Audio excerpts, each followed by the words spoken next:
திருப்பாடல் சங்கீதம் சாம்ஸ் 57:1. இடர் நீங்கும் வரை உம் இறக்கைகளின் நிழலையே எனக்கு புகலிடமாக கொண்டுள்ளேன். ஆம் பிரியமானவர்களே, உங்களுடைய வாழ்க்கையிலே இடர்கள், நெருக்கடிகள், வேதனைகள், சோதனைகள் இருந்தால் இறைவனுடைய இறக்கைகளின் நிழலையே நீங்கள் புகலிடமாக கொள்ளுங்கள். நிச்சயம் இடரை நீக்கிற கடவுள் அவருடைய இறக்கைகளின் நிழலை புகலிடமாக கொண்டுள்ள உங்களுக்கு விடுதலை அருள்வார், வெற்றியை அருள்வார், ஆசீரை அருள்வார்.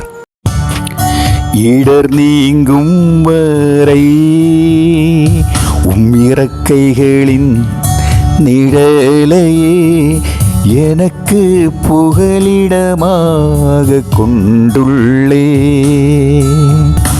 இடர் நீங்கும் வரை உம் இறக்கைகளின் நிழலையே எனக்கு புகலிடமாக கொண்டுள்ளே.